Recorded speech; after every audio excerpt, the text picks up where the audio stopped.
بسم الله الرحمن الرحيم. السلام عليكم ورحمة الله وبركاته.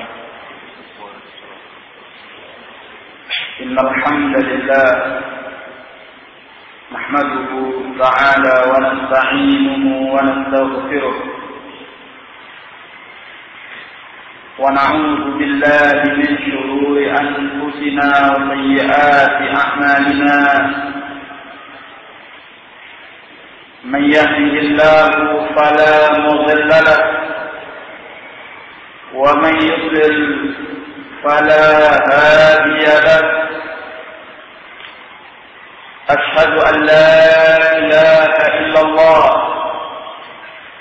وحده لا شريك له وأشهد أن محمدا عبده ورسوله. أما بعد،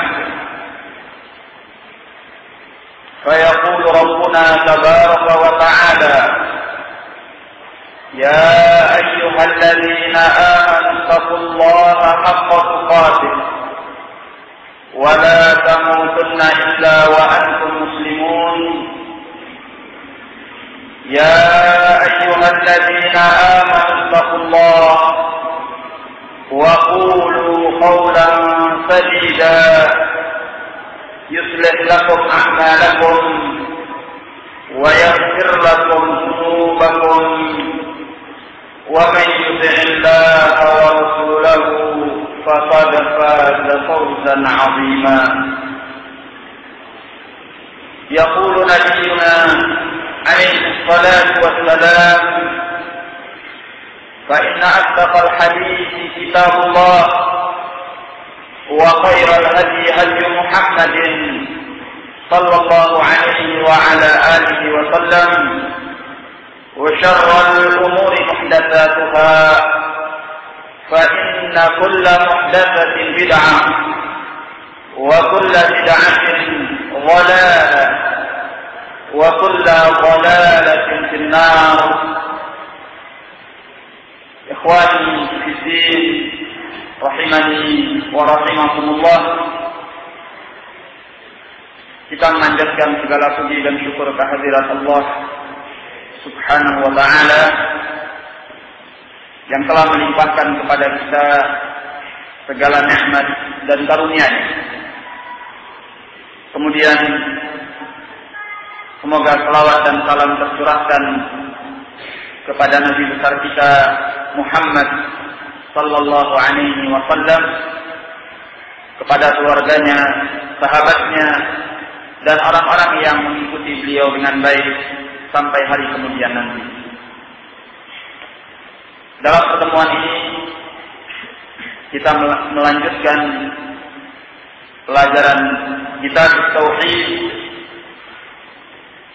yang mana pada kesempatan ini biiznillah ta'ala kita akan memasuki pembahasan bab yang baru. Qala Syekh Al-Imam Al-Mujaddid Muhammad bin Abdul Wahhab rahimahullah ta'ala, qala bab ma jaa fi ar-ruqa wat-tama'im. Bab mengenai keterangan yang datang tentang ruqyah dan tamimah.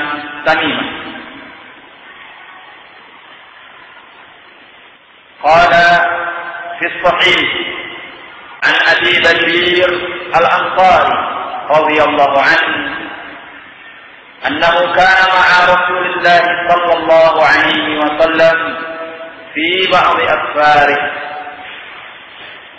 Di dalam as-sahih dari Abi Bashir al-Ansari radhiyallahu anhu bahwasanya beliau pernah bersama Rasulullah sallallahu alaihi wa ala alihi wasallam pada sebagian safarnya, perjalanan jauh. Fa arsala rasulan, maka beliau mengirim seorang utusan untuk menyampaikan alla yabqayanna fi raqabati ba'irin hilalatun min watar aw qilalah illa quti'at, yang menyampaikan bahwa tidak boleh ada yang tertinggal pada leher seekor unta jantan satu kalung pun dari watar, dari tali anak panah, dari tali panah yang telah rusak, atau beliau mengatakan bahwa tidak boleh tertinggal pada leher seekor unta satu kalung pun,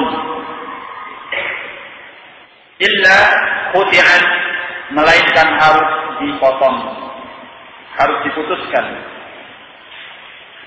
Hadis ini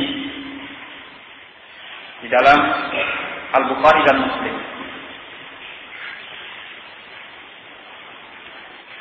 Qala wa 'an Ibn Mas'ud radhiyallahu anhu qala sami'tu Rasulullah sallallahu alaihi wasallam yaqul, dari Abdullah bin Mas'ud radhiyallahu anhu, beliau berkata, aku mendengarkan Rasulullah sallallahu alaihi wasallam bersabda, inna ruqa wat tamaima wat tiwalata syirkun, sesungguhnya ruqyah tamimah, demikian pula at-tiwalah adalah syirik. Rawahu Ahmad wa Abu Dawud, diriwayatkan oleh Imam Ahmad dan Abu Dawud, dan hadis ini disahihkan oleh Syekh Al-Albani rahimahullah di dalam Sahih Al-Jami' pada nomor hadis 1633,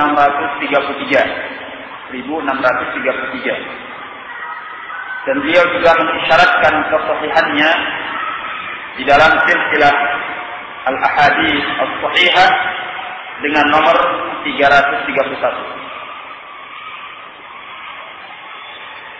Qala wa 'an Abdullah bin Ukaym marfu'an, dari Abdullah bin Ukaym secara marfu', qala man ta'allaqa syai'an wukkila ilayhi, man ta'allaqa syai'an wukkila ilayhi, barang siapa yang menggantungkan sesuatu niscaya dia dipasrahkan kepadanya. Hadis ini rawahu Ahmad wa Tirmidzi, diriwayatkan oleh Imam Ahmad dan At-Tirmidzi. Hadis ini disahihkan oleh Syekh Al-Albani rahimahullah di dalam Sahih At-Tirmidzi pada jilid yang kedua halaman 410. Juga beliau sebutkan di dalam tahqiq terhadap Ghayatul Maram.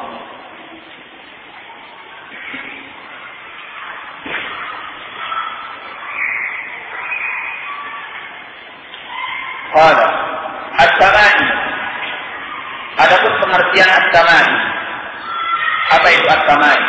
Tamimah, tamim. Qala Syekh Muhammad bin Abdul Wahhab rahimahullah, syai'un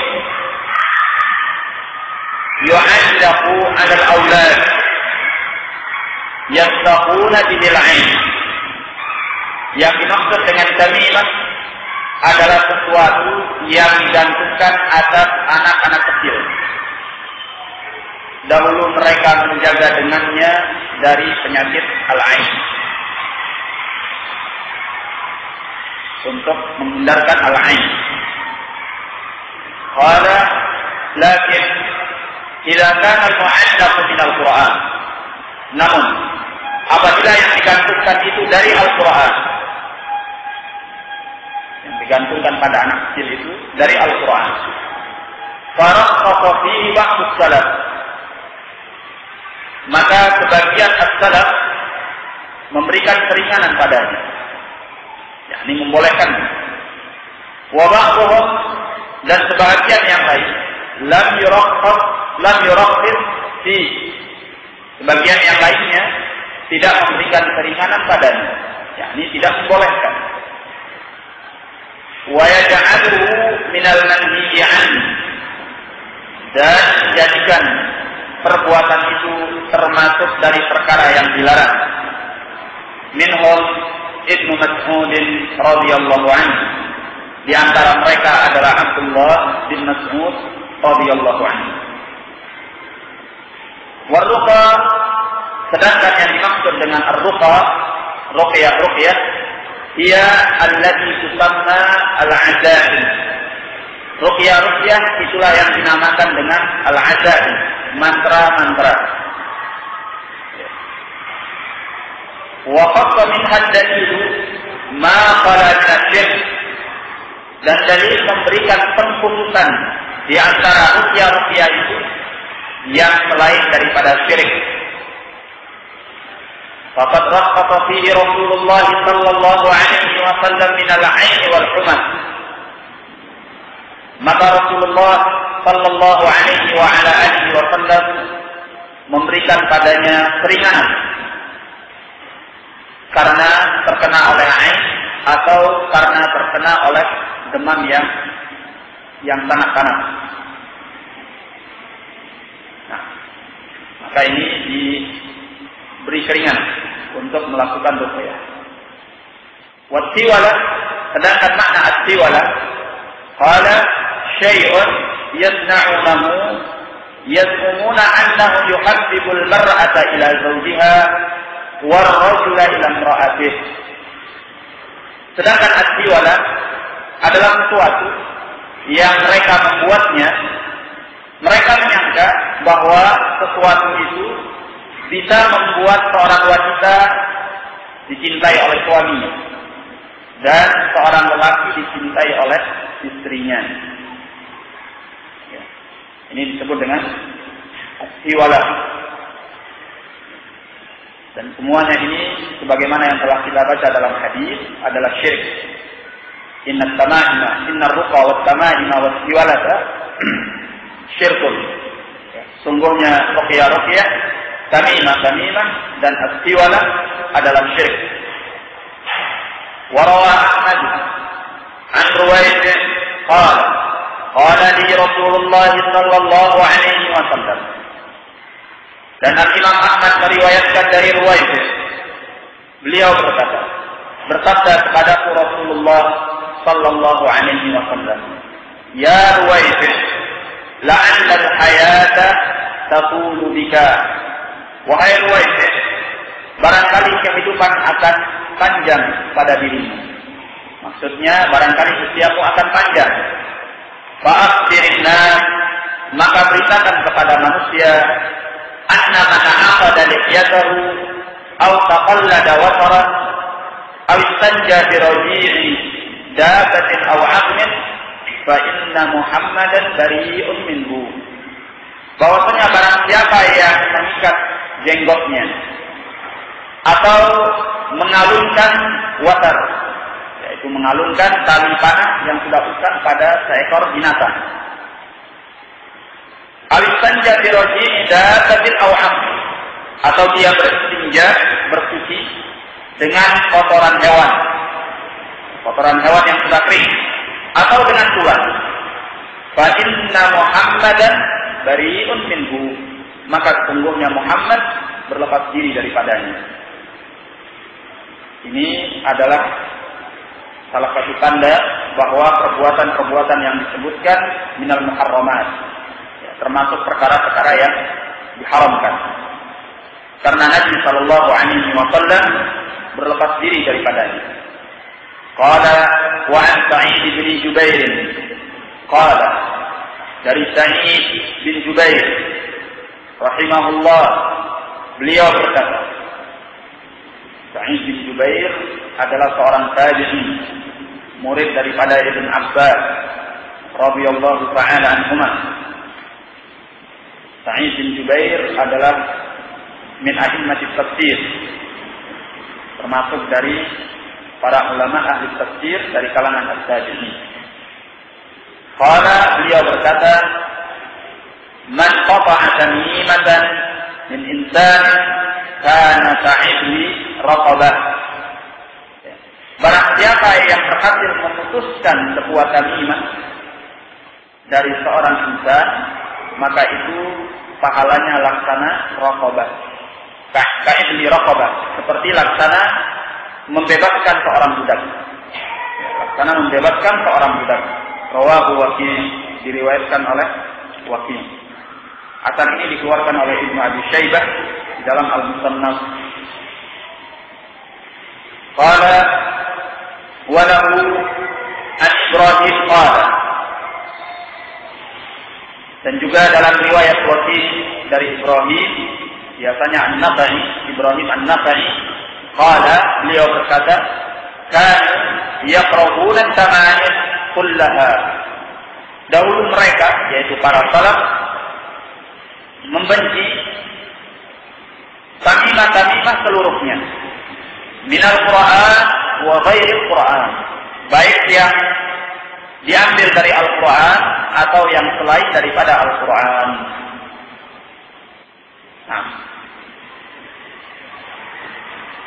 ada fihi masail. Di dalam bab ini ada masalah-masalah.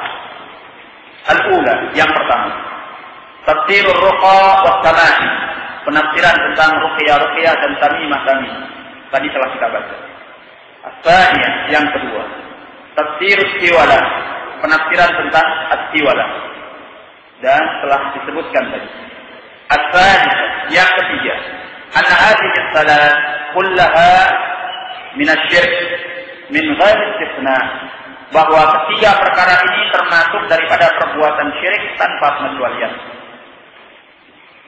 Rabi', yang keempat, anna ruqyata bil kalamil haqq min al-'ain wal hummah laisa min dzalik, bahwasanya ruqyah dengan ucapan yang benar karena tertimpa oleh ain atau karena penyakit demam yang sangat tinggi, laisa min dzalik, tidak termasuk daripada itu. Artinya tidak termasuk daripada syirik. Al-khamisah, yang kelima, anna tamimah idza kanat min al-Qur'an faqad ikhtalafa al-ulama hal hiya min dzalik am la, bahwasanya tamimah apabila dia daripada Al-Quran, para ulama itu telah berselisih apakah tamimah dari Al-Quran termasuk daripada syirik itu atau tidak.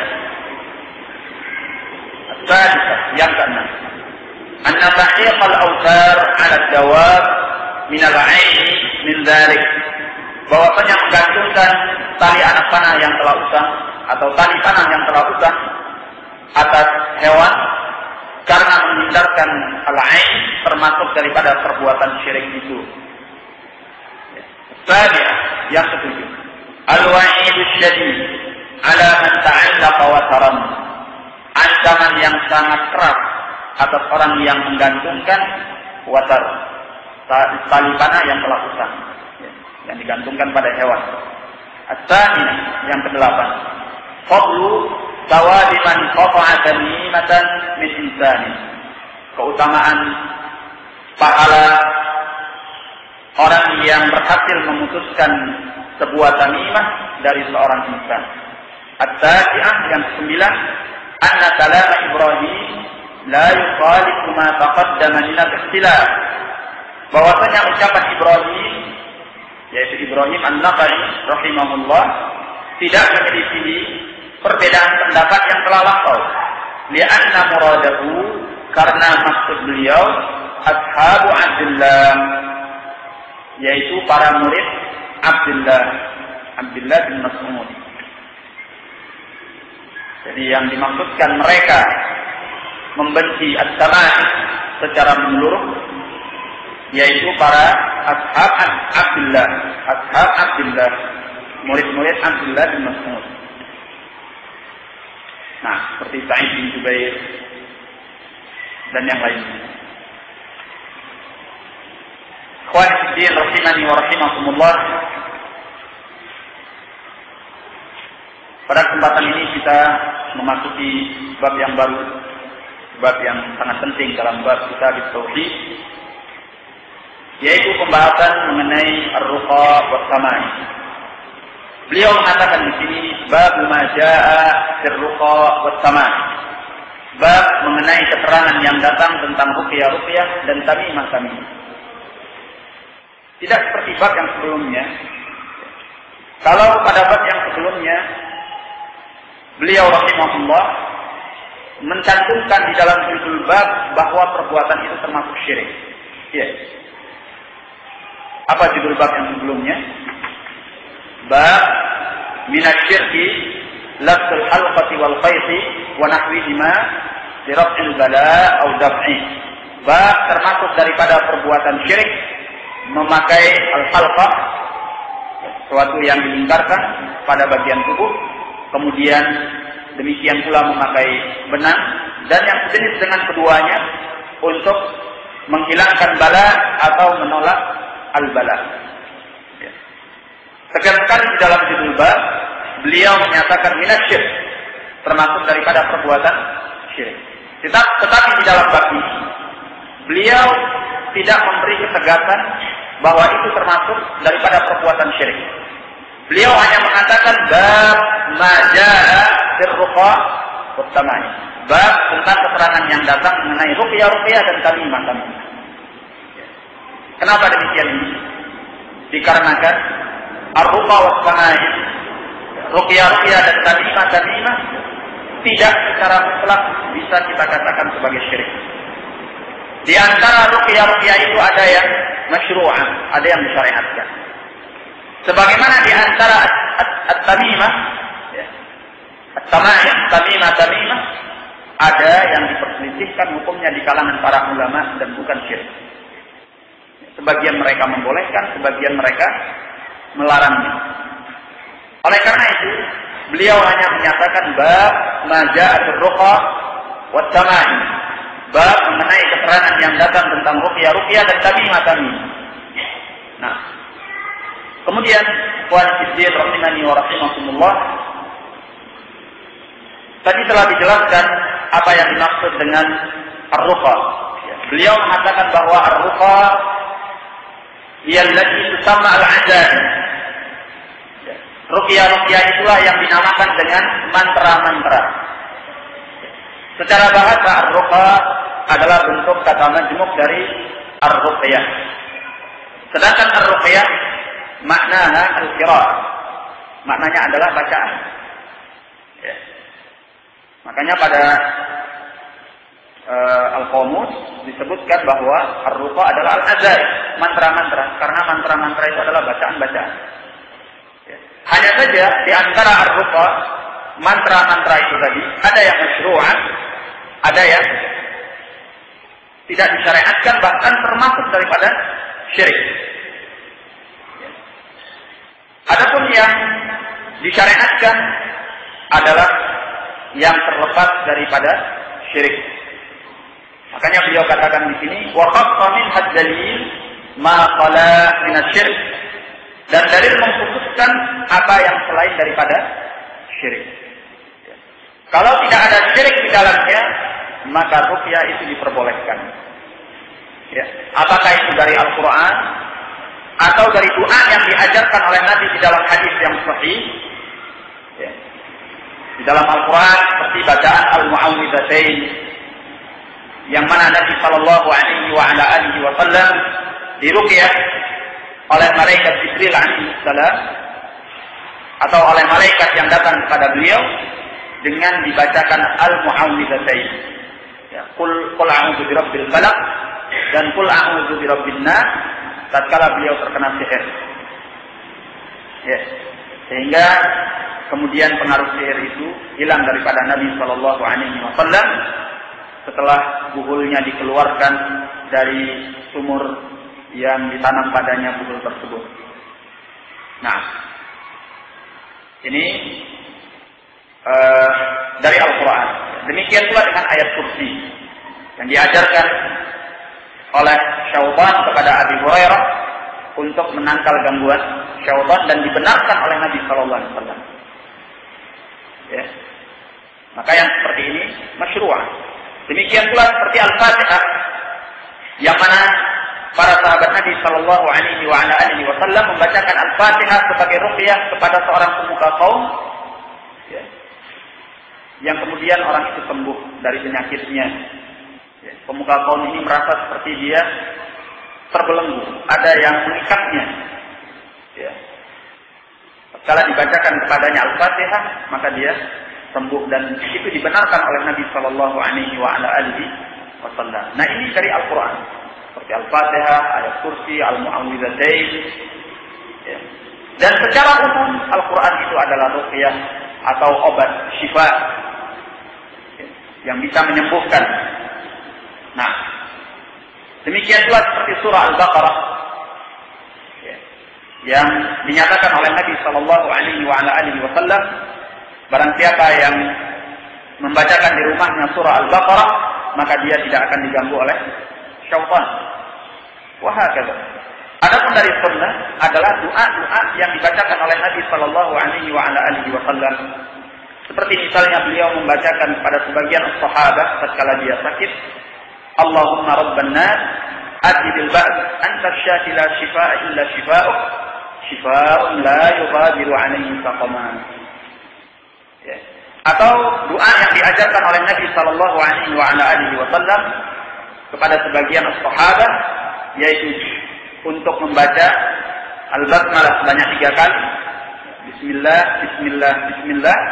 Kemudian membaca A'udzu billahi min a'udzu bi qudratillahi a'udzu billahi min syarri ma ajidu wa uhadir. Apa awalnya? A'udzu bi'izzatillahi wa qudratihi.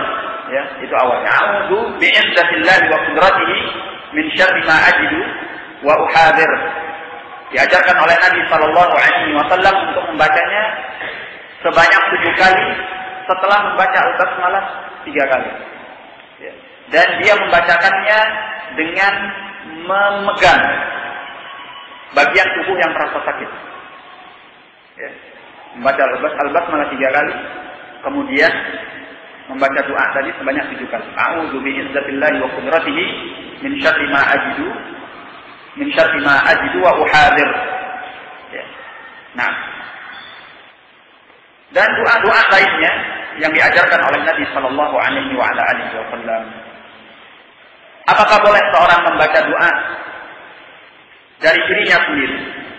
Tidak ada sumbernya dari Al-Quran, tidak ada sumbernya dari hadis, tetapi dia membaca doa dari dirinya sendiri untuk meminta kesembuhan atas penyakitnya. Ini disebut juga dengan ruqyah karena berupa bacaan doa. Ya. Selama tidak mengandung syirik, maka ini termasuk ruqyah mubahah. Ruqyah mubahah selama tidak mengandung syirik. Karena Nabi Shallallahu Alaihi Wasallam sebagaimana di dalam Sahih, tatkala beliau melarang daripada perbuatan syirik, kemudian ada sebagian sahabat yang menyatakan kepada beliau bahwasanya kami dahulu ya Rasulullah biasa meruqyah.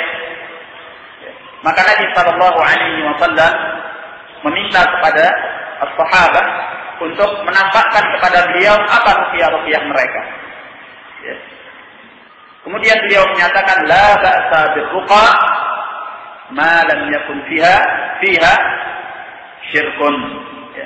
Beliau mengatakan la ba'sa birruqa, tidak mengapa dengan ruqyah itu, ma lam yakun fiha syirkun, selama tidak ada di dalamnya perbuatan syirik. Ini mengenai ruqyah. Maka di dalam ruqyah, apabila ingin terlepas daripada perbuatan syirik, harus memenuhi 3 syarat.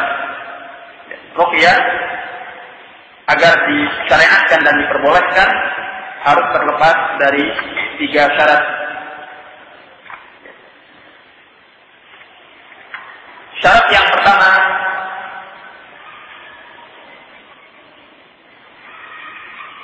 bahwa ruqyah tersebut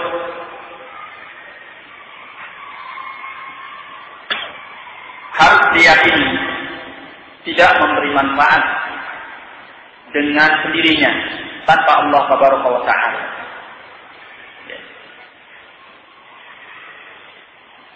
Adapun kalau orang yang membacakannya meyakini bahwa ruqyah itu bermanfaat dengan sendirinya tanpa Allah, ada muharram.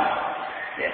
Ini adalah perbuatan yang diharamkan karena menganggap adanya sesuatu yang bisa memberikan manfaat selain Allah Tabaraka wa Ta'ala.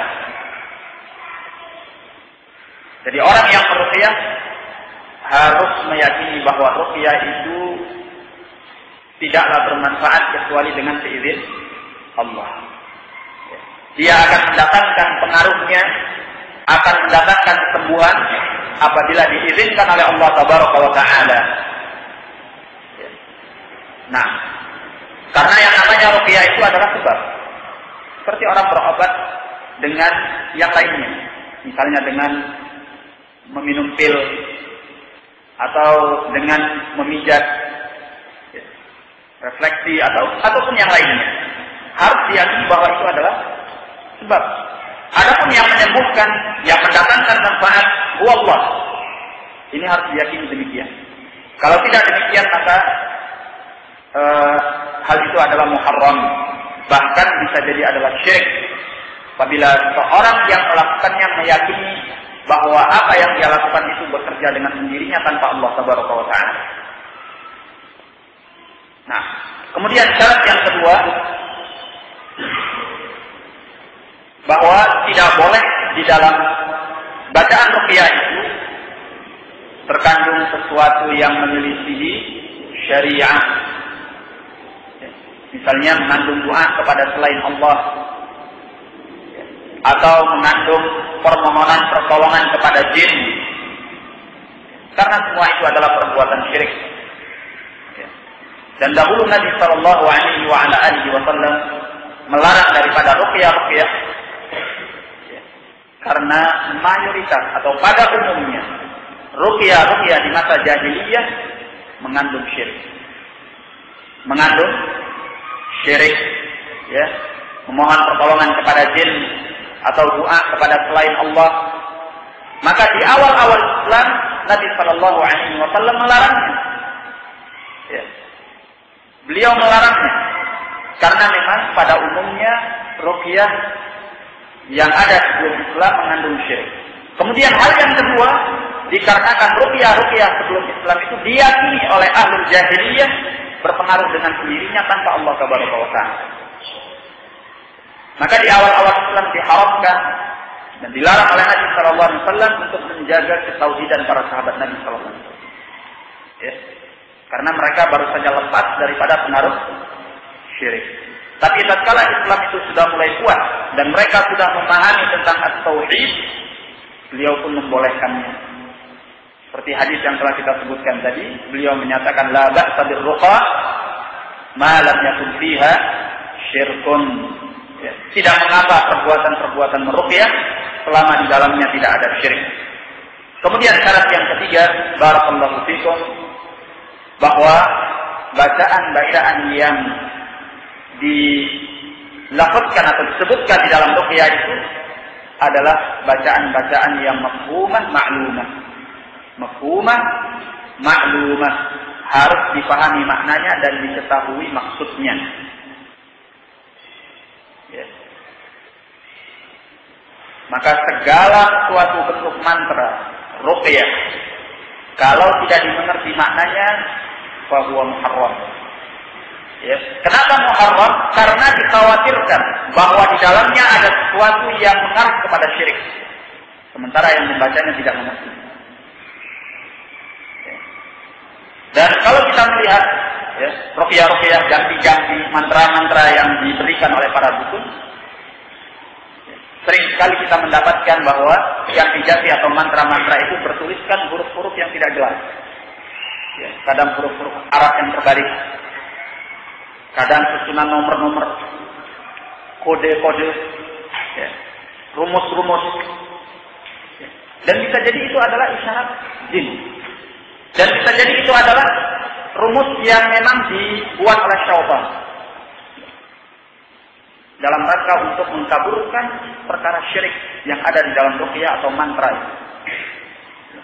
Makanya disyaratkan oleh para ulama bahwa harus dengan bacaan-bacaan ruqyah yang diketahui maknanya dan dimengerti apa maksudnya. Nah, dan yang lebih baik tentunya adalah dengan al-lughah al-arabiyyah, dengan bahasa Arab, apalagi dari Al-Quran dan Al-Hadis. Baik, ini 3 syarat yang harus dipenuhi. Apabila salah satunya ditinggalkan, maka perbuatan ruqyah itu atau bacaan ruqyah itu adalah perkara yang haram dan bisa jadi adalah syirik. Nah, ini mengenai ar-ruqyah. Kemudian, ikhwan fiddin rahimani wa rahimakumullah. Kemudian kita berbicara mengenai at-tama'im. At-tama'im sebagaimana yang disebutkan oleh beliau adalah syai'un yu'allaqu 'alal aulad yattaquna bihil 'ain. Sesuatu yang digantungkan pada anak-anak yang mereka menjaga dengannya dari al-'ain. At-tama'im adalah jamak at-tamimah, bentuk kata majmuk dari at-tamimah. At-tamimah itu lebih kurangnya secara bahasa, kalau diartikan ke dalam bahasa kita, artinya adalah sesuatu yang disempurnakan. Kenapa disebut dengan tamimah? Disebut dengan tamimah karena mereka meyakini annahu yatimmu biha daf'ul 'ain. Karena mereka meyakini dengan adanya tamimah ini sempurna anak itu terjaga daripada al-'ain. Maka disebutlah dengan at-tamimah. Kalau dalam bahasa kitanya yang lebih simpel disebut dengan jimat.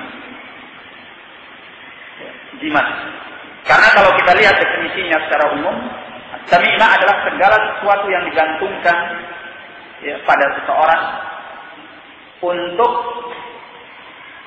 mendatangkan manfaat atau menolak mudarat. Untuk mendatangkan manfaat atau menolak mudarat, maka itu disebut dengan at-tamimah. Disebut dengan at-tamimah. Nah, dan kenapa beliau sebutkan di sini at-tama'im syai'un yu'allaqu 'alal aulad yattaquna bihil 'ain, sesuatu yang digantungkan pada anak-anak yang mereka menjaga dengannya daripada al-'ain, karena inilah yang dahulu mereka lakukan di masa jahiliyah. Di masa jahiliyah mereka itu biasa membuat atau mengambil al-kharajat, semacam bebatuan dari mutiara atau permata atau yang lainnya yang mereka bingkai seperti kalung kemudian atau seperti rantai, kemudian mereka gantungkan pada leher anak itu. Mereka gantungkan pada leher anak dengan keyakinan apabila ini digantungkan pada leher seorang anak, anak itu akan terhindar daripada al-'ain. Dia tidak terkena al-'ain. Apa itu al-'ain? Yaitu sorotan mata yang bisa membinasakan. Ya. Seperti yang sudah kita sebutkan, bahwa sebagian orang memiliki sorotan atau pandangan mata yang bisa membinasakan bagi orang yang dilihatnya. Apakah karena dia kagum atau karena dia sangat benci kepada apa yang dilihatnya. Ya. Maka apabila dia melihatnya dengan mata yang kagum atau mata yang benci, apa yang dilihatnya akan binasa. Kalau manusia binasa, ya. Hewan binasa. Ini kalau dia punya pengaruh al-'ain, ya, pengaruh al-'ain pada matanya. Oleh karena itu, ikhwan fiddin rahimani wa rahimakumullah, dahulu di masa jahiliyah mereka melakukan tamimah dalam rangka untuk menjaga diri daripada al-'ain. Ya. Mereka gantungkan pada anak-anak kecil, ya, al-kharajat, yakni bebatuan dari permata atau dari yang lainnya untuk menjaga daripada al-'ain. Nah, kalau pada hewan mereka gantungkan al-qiladah min watar. Ya. Pada unta-unta mereka gantungkan semacam kalung yang terbuat dari tali anak panah yang sudah usang. Ya, mereka gantungkan dengan keyakinan apa? Supaya hewan ini selamat daripada al-'ain. Kalau ada yang kagum kepadanya dan dia punya ain, hewan ini akan terhindarkan dan tidak binasa. Ini keyakinan mereka. Makanya di dalam hadis yang telah kita baca, Nabi Sallallahu Alaihi Wasallam menyatakan alla yaqtayanna fi raqabati ba'irin qiladatun min watar atau qiladat illa quti'at. Jangan pernah tinggal, jangan pernah ada pada seekor leher onta, pada leher seekor onta qiladatun min watar. Qiladat min watar, yakni kalung dari tali panah yang telah bukan. Illa quti'at, melainkan harus dipotong, harus diputus. Karena keyakinan al-jahiliyah, keyakinan ahlul jahiliyah bahwa ini bisa menghindarkan dari al-ain. Dan yang seperti ini adalah syirik. Baik yang mereka gantungkan pada anak kecil atau yang mereka gantungkan pada unta dengan keyakinan bisa menolak daripada al-ain adalah perbuatan syirik. Kenapa syirik? Kenapa syirik? Hah? Kenapa? Rahasianya di sini. Kenapa syirik? Karena mereka menjadikan sesuatu yang bukan sebab sebagai kalau di antara mereka masih meyakini Allah yang punya kuasa, tapi ini hanya sebab. Ini adalah syirik yang kecil. Tapi kalau mereka meyakini, dan inilah keyakinan ahli jahiliyah, bahwa benda-benda yang mereka gantungkan ini tadi dengan sendirinya bisa menolak al-ain, bisa menolak madarrah. Fahadha syirkun akbar. Ya, syirik yang besar karena meyakini adanya sesuatu yang berpengaruh di alam ini selain Allah tabaraka wa taala.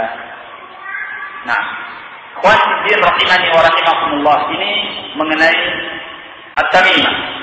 Kemudian ada permasalahan yang disebutkan oleh sebagian ulama. Bagaimana apabila kita memakaikan anak kita pakaian-pakaian yang buruk, yang jelek, supaya dia tidak terlihat mengagumkan sehingga terhindar daripada al-ain. Karena sebagian anak kecil itu Masya Allah ya, menggoda, dalam artian membuat hati itu cenderung kepadanya ya, anaknya cakep, putih, lucu gitu kan, sehingga orang yang melihat itu kagum, senang ya, gemes gitu. Nah, bahaya sekali apabila yang melihatnya adalah orang yang punya ain ya. Kalau dia melihatnya dengan mata kagum, anak itu bisa binasa. Nah, bagaimana supaya menghindarkan daripada al-ain? Kita pakaikan dia pakaian yang jelek, yang buruk, yang bekas, yang bau barangkali. Apakah ini termasuk daripada at-tamimah?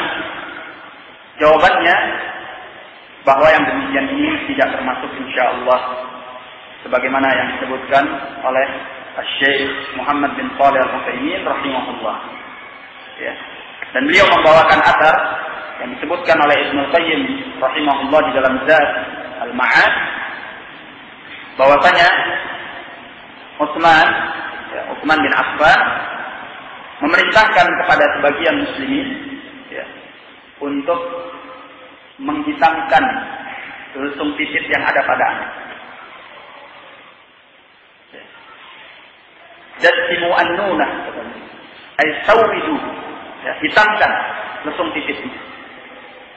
Karena anak itu terlihat cakep dengan lesung titiknya. Khawatir kalau dia terkena oleh al-ain. Nah, maka ini tidak termasuk daripada at-tamimah, tidak termasuk daripada at-tamimah. Barakallahu fikum. Kemudian di sini Asy-Syaikh rahimahullah membawakan sebuah permasalahan yang khilaf di kalangan para ulama, yaitu mengenai menggantungkan sesuatu daripada Al-Quran untuk menjaga daripada al-ain. Dahulu mereka biasa ya, menuliskan sebagian ayat Al-Quran pada selembar kertas atau di atas kulit, kemudian mereka ikat, ya, mereka ikat dan mereka gantungkan pada leher anak-anak mereka. Dengan tujuan apa? Menghindarkan daripada lain. Ya. Atau menghindarkan daripada penyakit. Sebagian ada pula yang mengamalkan ya, mushaf itu ditulis dalam lembaran atau kertas yang sangat kecil ukurannya. Atau dicetak kalau sekarang ini dalam bentuk ukuran yang sangat kecil sekali. Pernah lihat? Ya mungkin kalau untuk dibaca gitu nggak kelihatan dengan jelas. Ya, kecil sekali ukurannya, mungkin tak ujung jempol ini. Ya. Kemudian dimasukkan ke dalam sebuah kotak, lalu digantungkan di leher anak. Nah, apakah yang seperti ini, barakallahu fikum, diperbolehkan atau tidak? Ini termasuk tamyiz, tapi dia diambil dari Al-Quran. Sebagian ulama menyatakan boleh. Berdalil bahwasanya Al-Quran secara umum adalah obat, syifa. Ya. Dan tidak diterangkan bagaimana kita harus menggunakannya sebagai obat. Maka apapun sarana yang kita pakai untuk menggunakan Al-Quran sebagai obat, itu diperbolehkan menurut sebagian ulama. Sehingga mereka membolehkan perbuatan yang seperti ini. Sebagian yang lain melarang. Melarangnya. Dan tidak menyukai yang demikian. Dengan alasan bahwa Al-Quran itu memang obat.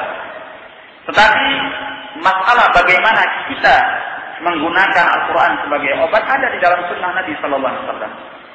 Yaitu yang disyariatkan, yang diajarkan kepada kita, yang dilakukan oleh Nabi Sallallahu Alaihi Wasallam adalah menggunakan Al-Quran sebagai obat dengan membacakannya, bukan dengan menggantungkannya.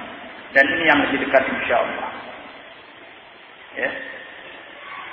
Tidak pernah diriwayatkan dari Nabi Sallallahu Alaihi Wasallam bahwa mereka menggantungkan, bahwa Nabi Sallallahu Alaihi Wasallam melakukan yang demikian itu. Bahkan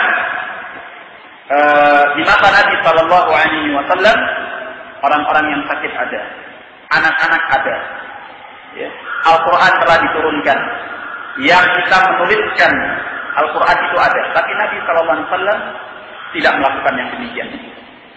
Nah, maka ini yang lebih dekat insyaallah taala, karena tidak dilakukan oleh Nabi Sallallahu Alaihi Wasallam. Dan di dalam perbuatan menggantungkannya pada leher anak terdapat mafasid, ya, kemudaratan, hal-hal yang tidak diinginkan. Ya. Bahkan sebagian ulama termasuk Syekh Muhammad bin Shalih Al-Utsaimin rahimahullah, ya, beliau mengatakan bahwa ini bisa teranggap menghinakan Al-Quran. Kenapa? Karena kita menghadapkan Al-Quran kepada sesuatu yang tidak pantas. Ya. Anak itu terkadang dia bermain-main di tempat yang kotor. Ya, kadang dia masuk ke dalam WC. Kadang kena ingusnya, kadang kena ilernya. Kan gitu. Namanya anak kecil. Ya. Lagi pula Al-Quran itu diturunkan bukan untuk digantungkan, tetapi untuk dibaca. Dan sering sekali orang yang sudah menggantungkan sesuatu pada dirinya dari Al-Quran, menggantungkan sesuatu dari Al-Quran pada dirinya, dia mencukupkan diri dengan apa yang dia gantung dari membaca Al-Quran. Ya. Misalnya dia menggantungkan ayat kursi di bagian tubuhnya. Dia menganggap dengan menggantungkan itu sudah cukup, sehingga dia tidak termotivasi untuk membaca ayat kursi. Barakallahu fikum. Jadi ada beberapa mafasid, ya, dampak-dampak yang kurang baik, yang negatif dari perbuatan itu. Maka yang lebih dekat insya Allah tidak diperbolehkan. Ya. Pernah Al-Lajnah Ad-Daimah lil-Ifta untuk kerajaan Saudi Arabia ditanya tentang masalah ini. Mereka menjawab bahwa menggantungkan tamimah atas seorang manusia ataupun yang lainnya yang diambil daripada Al-Quran adalah muharram menurut pendapat para ulama yang paling sahih. Ya. Walaupun sebagian yang lainnya ada yang lebih dahsyat pengharamannya, yaitu yang mengandung syirik. Nah.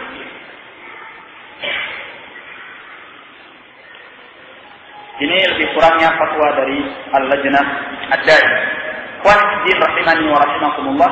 Jadi kalau kita simpulkan hukum daripada at-tamimah itu ada 3. Hukum daripada at-tamimah ada 3. Yang pertama, bahwa at-tamimah bisa berarti syirik besar.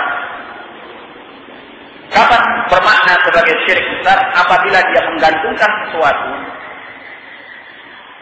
Apabila dia menggantungkan sesuatu dengan keyakinan bahwa sesuatu yang dia gantungkan itu bisa berpengaruh dengan sendirinya untuk mendatangkan manfaat atau menolak madarrah.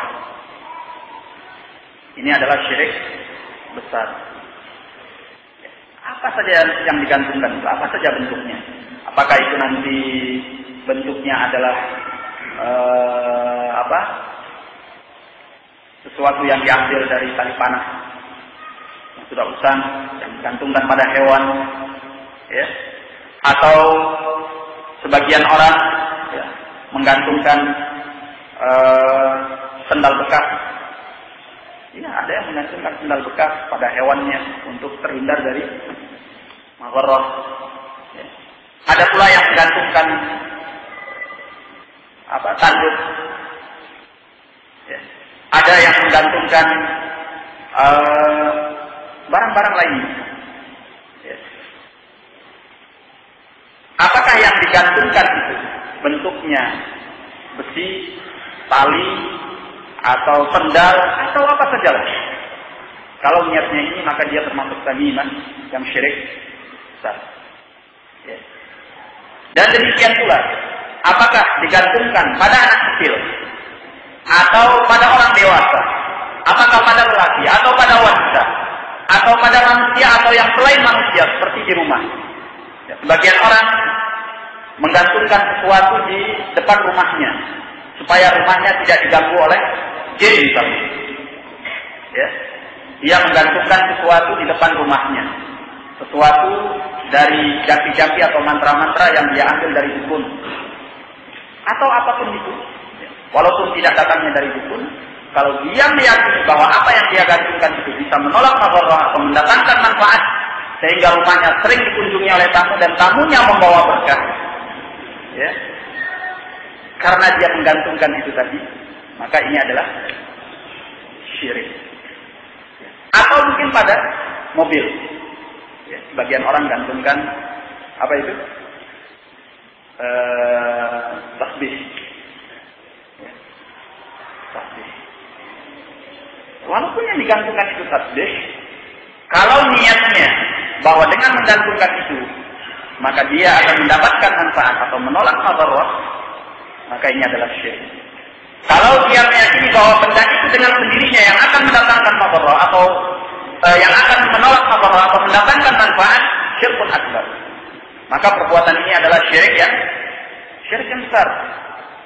Ya. Nah, sebagian orang ada yang menggantungkan pelaris di warungnya.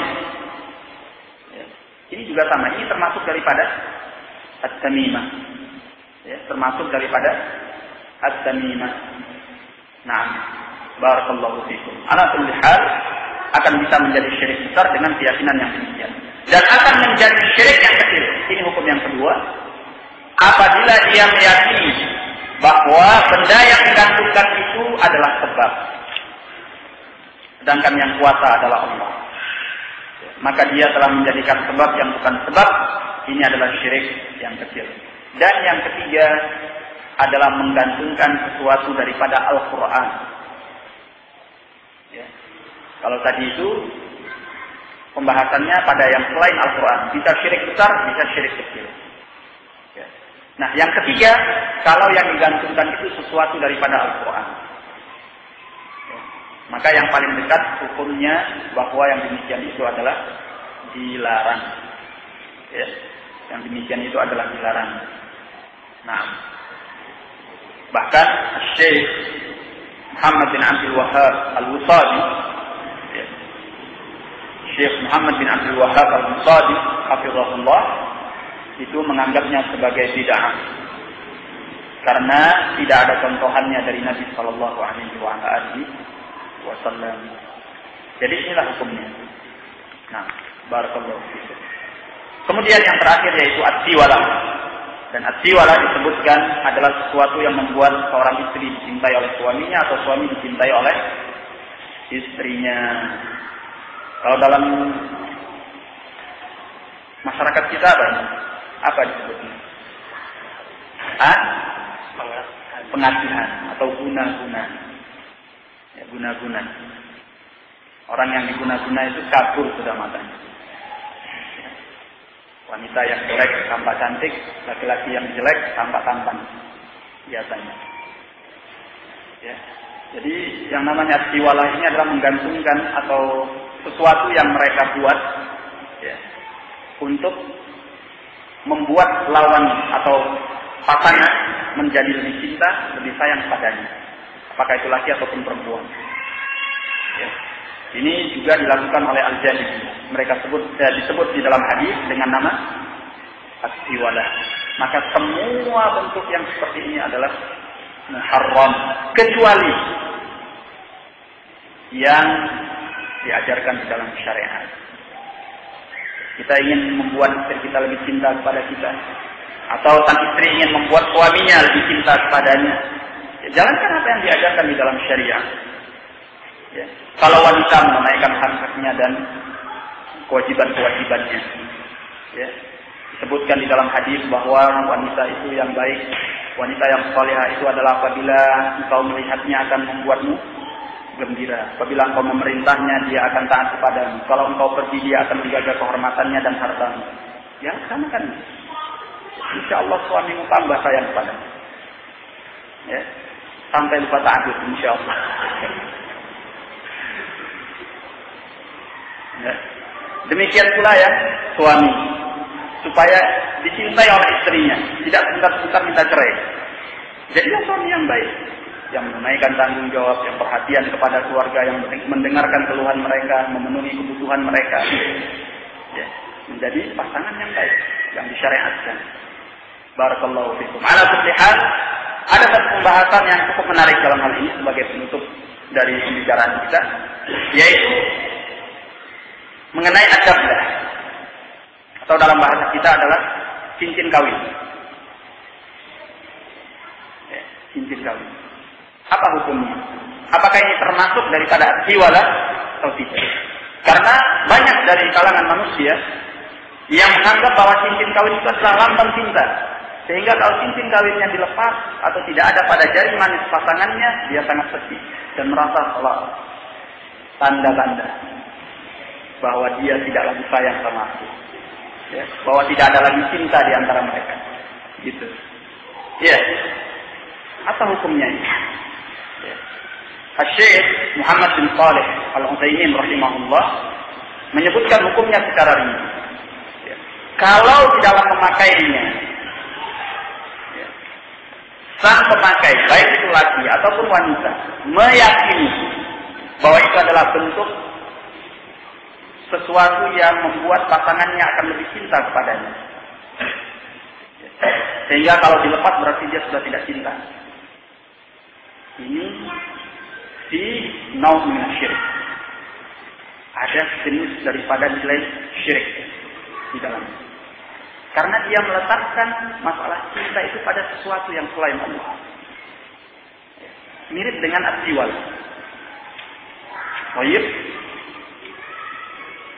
Ini kalau di dalamnya ada keyakinan itu, ya. Kalau tidak ada di dalamnya keyakinan itu, maka kata beliau di tashabbuhun bin Nasara.